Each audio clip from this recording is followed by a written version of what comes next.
This video is sponsored by Christoph Frey. For excellent low-poly horror games, check the link in the description below for some of his works. Previously on Survive the Blackout. Hang on. Ink-a-dink, bottle of ink, the cork fell out, you stink. And so the journey continues.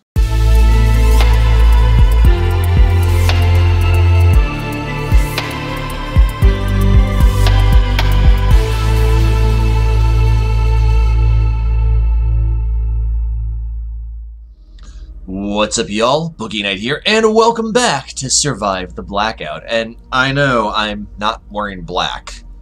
Tomorrow's laundry day. Anyways, I also do apologize. My voice is a little raspier than normal. It's been a long day, and I'm not really feeling too good, but I did want to get back into this because we made a lot of decent ground. Let me just check one thing. Yep, we're looking good. Anyways, when we last left off our band of rogue miscreants, we had managed to make it to Frank's camp, only for things to go pear-shaped. Part of me wonders, because this happened back in the demo, if we had medicine, it might have helped a little bit. I'm not 100% certain, or that could just be scripted 100%. Anyways, I feel like we're coming close to the end of zone number 2. Health-wise, we're doing relatively well. Satiety, stamina, and morale are good for all 3 of them. No meds, 4 food, 2 energy boosters, and 2 booze.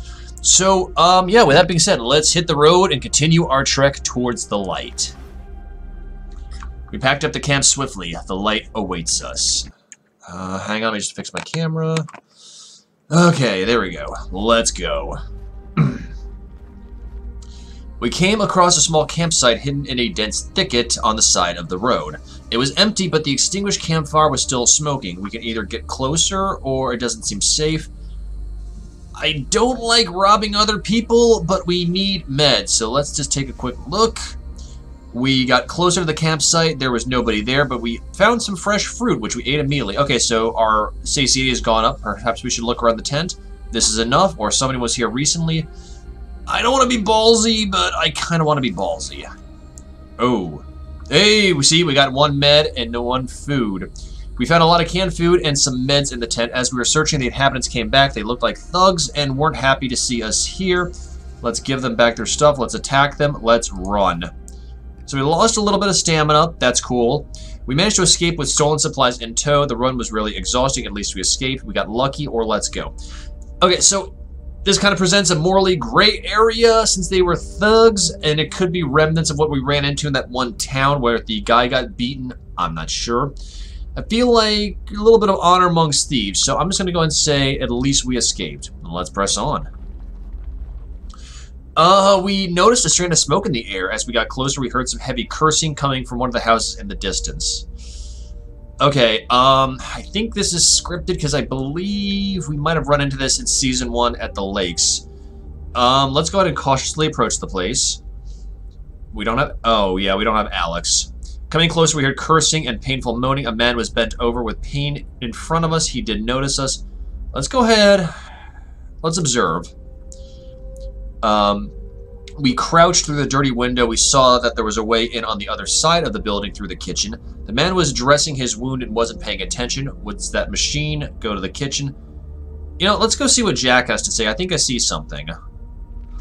We slowly followed Jack and moved around the house. From the kitchen, one could descend unnoticed into the cellar through a side door, almost invisible from our previous point of view. Well, what's in the cellar? Hey, more meds, more food. As we moved into the cellar quiet as mice, we heard the house owner above. We packed some food and then had to wait until the man left the kitchen. We ran out shortly after. He didn't sound too pleasant, but we were able to get food and more meds, so I feel a little bit more comfortable.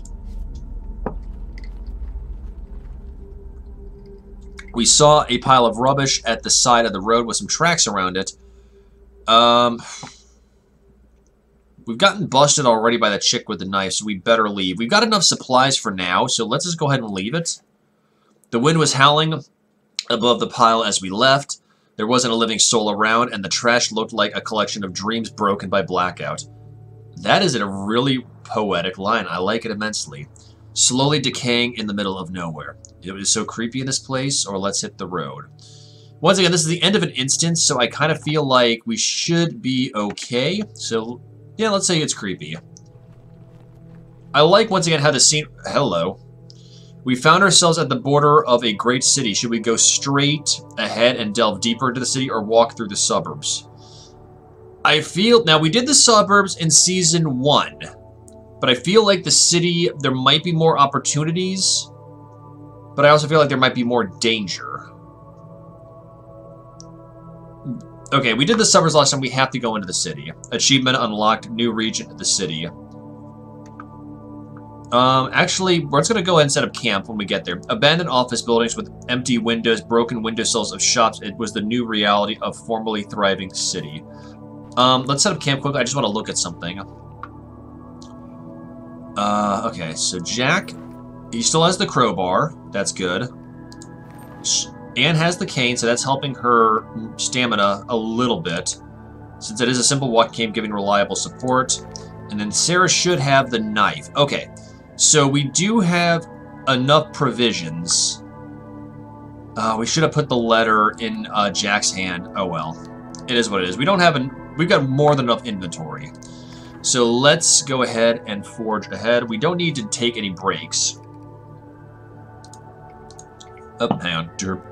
Sorry, y'all. Like I said, it has been a hell of a day. So let's see what the city brings us. Oh, hell. A pack of hungry dogs came at us from the bushes, growing along the road. They surrounded us growling, their teeth bared. They may have been housebroken pets once, now they were just hungry. Well, we have Sarah, who has an idea.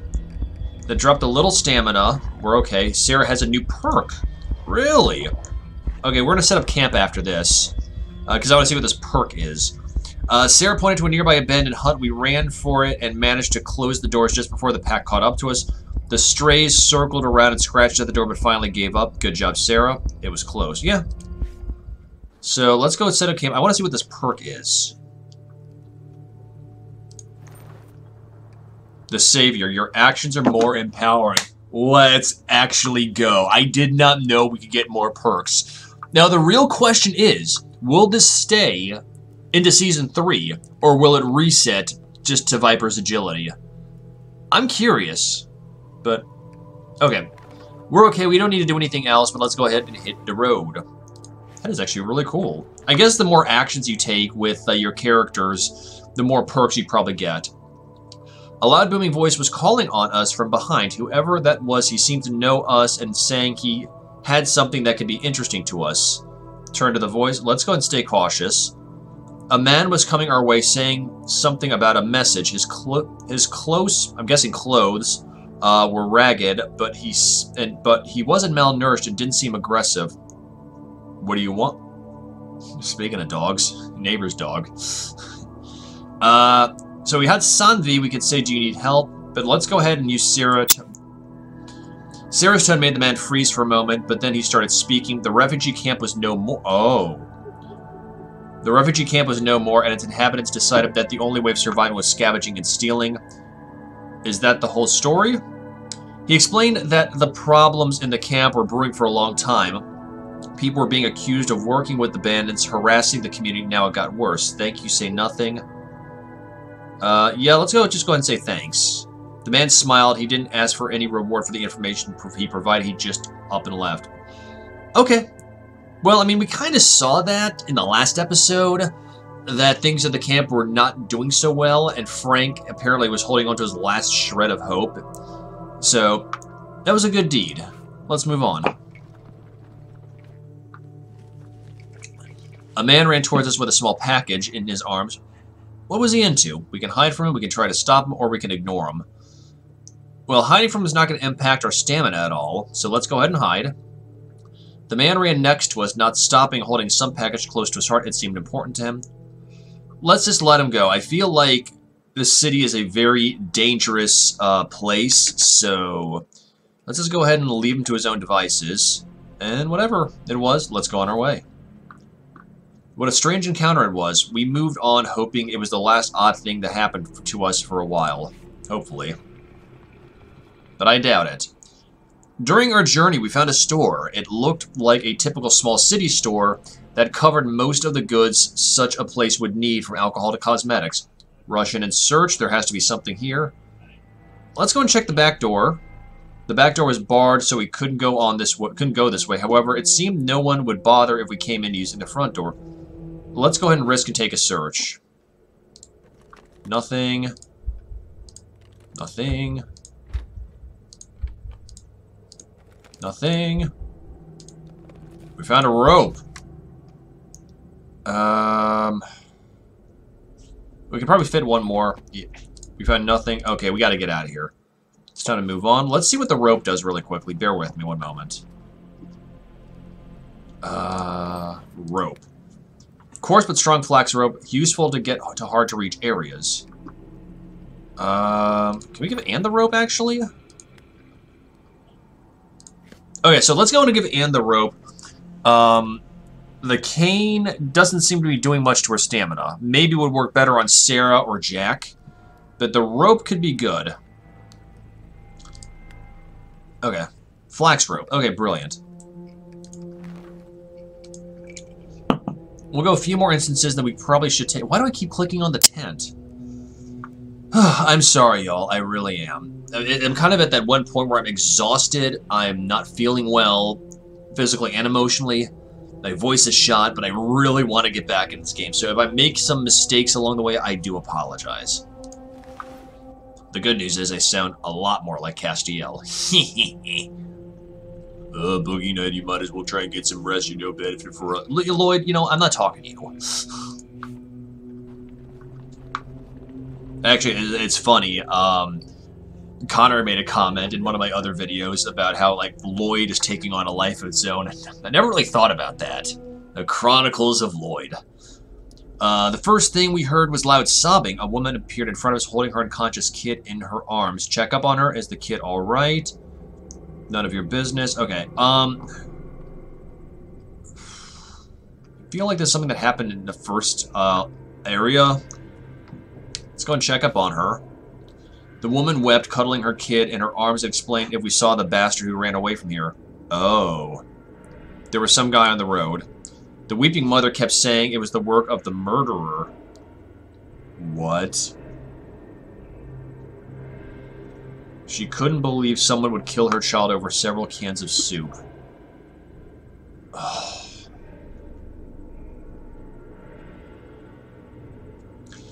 Yikes. Now you kind of understand the gravity of this game when I say choices matter. We let the guy go holding the package, but we had no idea what it was. Oh, that sucks. But it didn't change morale. Oh, crap. I'm guessing as we passed by some abandoned garden, we noticed that we weren't alone. Someone attacked us.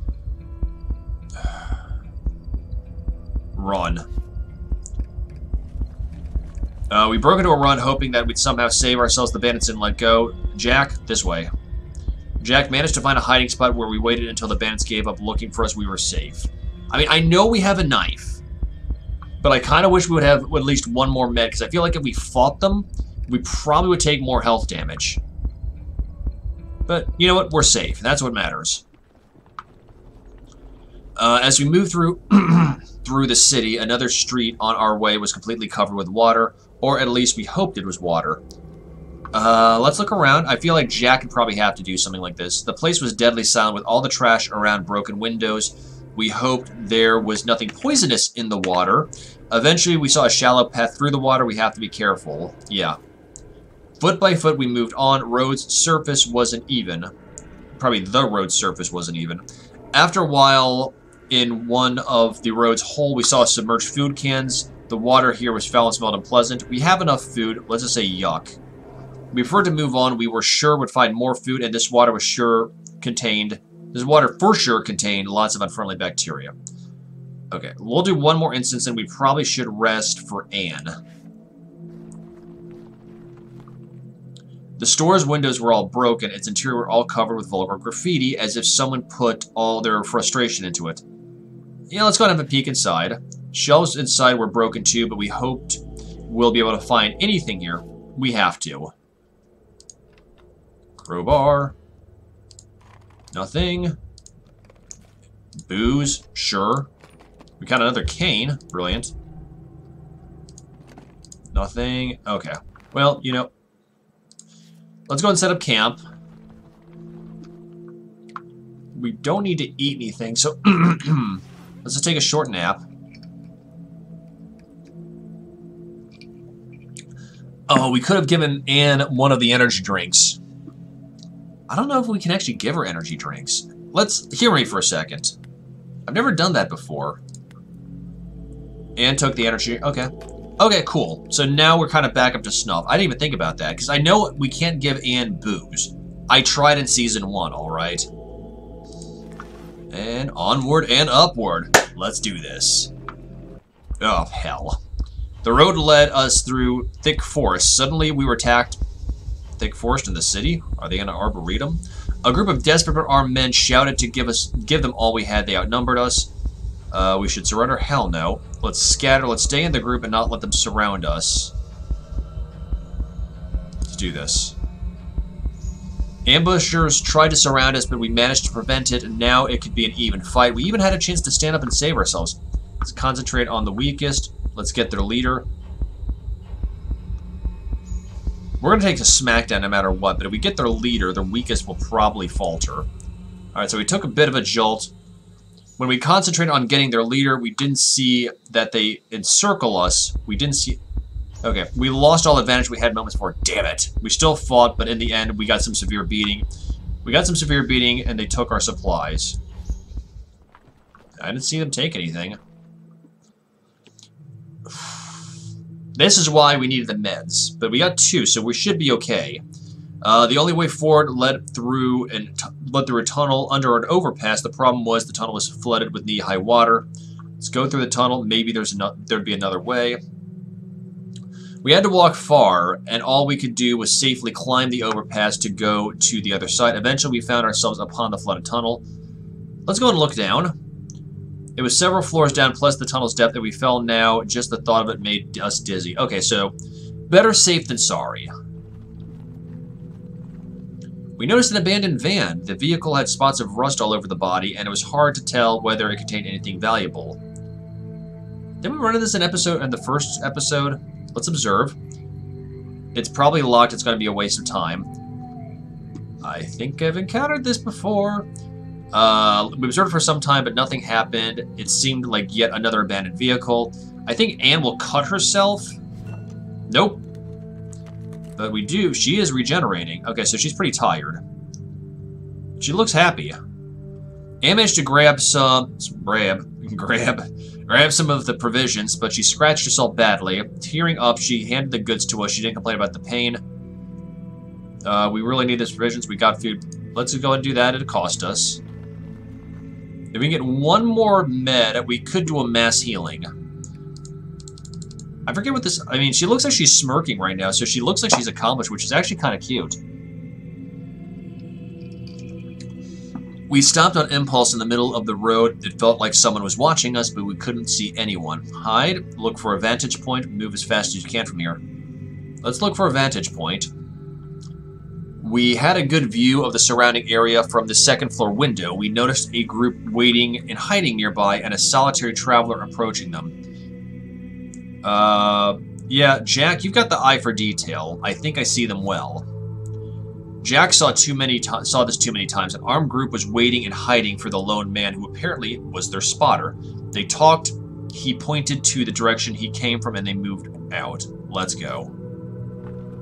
Who? A strange... Okay, I'm sorry, I saw this part. A strange group came closer, threatening to free us from the apocalypse's grasp. They seem insane. Reason with them or pull out? We have to pull out. They stepped on our toes, not going to let us go. We were clearly in danger. Throw mood boosters at them. No, this way. Okay, we need to take a rest. We managed to outrun them and then crouch behind a half-fallen wall, waiting for them to leave. They didn't notice us there and left us alone. Let's go. Okay. Let's go ahead and then take a long sleep. We have enough food, and this will also help us replenish some of our health.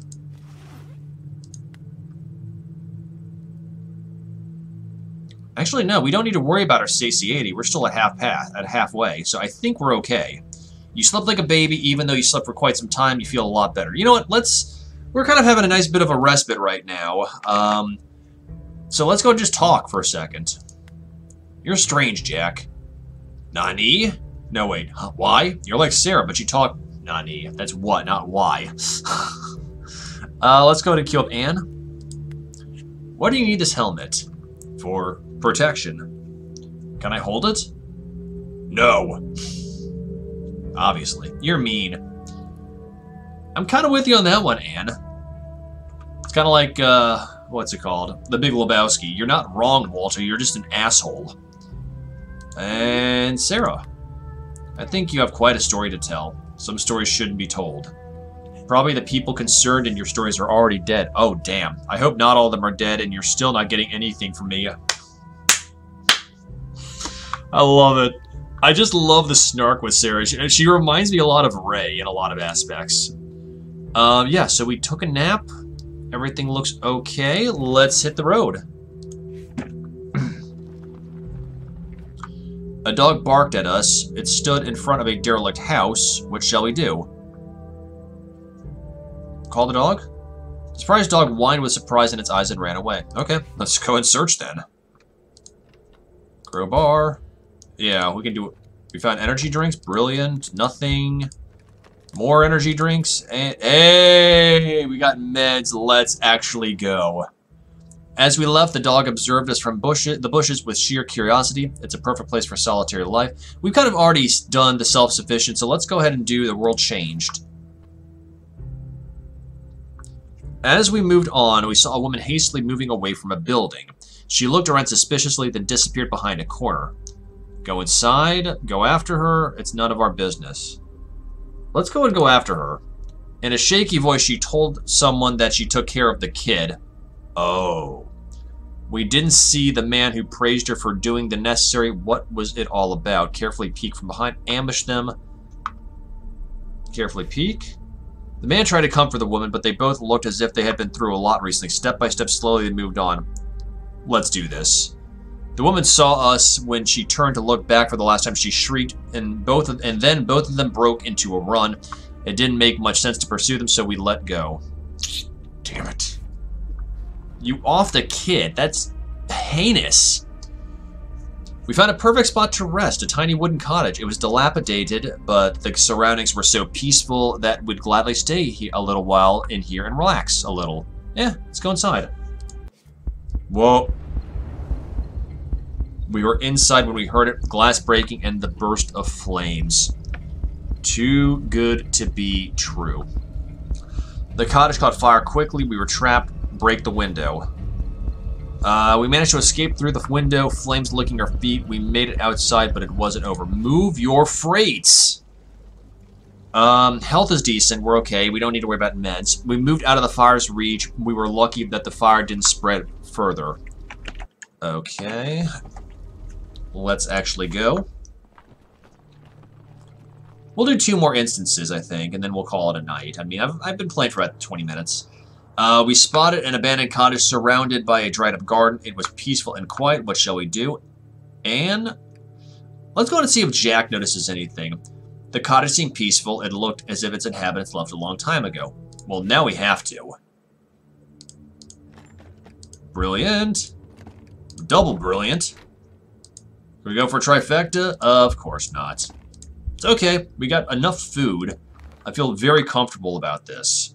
Like, we could take probably when we do another instance, we'll camp, and then we'll sleep, and then, well, we don't even need to sleep. We could just eat. We got enough food, and that'll be good for the next episode. But let's go ahead and do 2 more instances. Let's just go. Yeah, I apologize. My voice is starting to go. There were several bloody corpses scattered around the road. Most of them look as if they've been searched and robbed, but some of them could have stole some valuables. What shall we do? This is going to impact stamina and morale. We have more than enough of everything except meds, and I feel like if we do rob the corpses, we're not going to find meds. It's just going to be any of these latter 3. But you know what? Morale is decent, and stamina is decent, so yeah, what the hell. We got, okay, I'm happy. We got a lot of everything. So we took the L in a little bit, but that's fine. I'm just going to go ahead and stick my foot in my mouth. Sorry, Shibby. Not that Shibby's watching this. We took everything that seemed useful. We marched on, full of grim thoughts. Before the blackout, we'd never steal from the dead. What matters is we managed to get some supplies. Blackout has changed us, and not in a good way. Let's go ahead and just be a little bit survivalist. We heard a scream coming from ruins at a distance. It sounded like a cry for help. Somebody needs help. It might be trouble. Should leave immediately. Do nothing and wait. Okay, so we lost a little morale. We lost a little everything.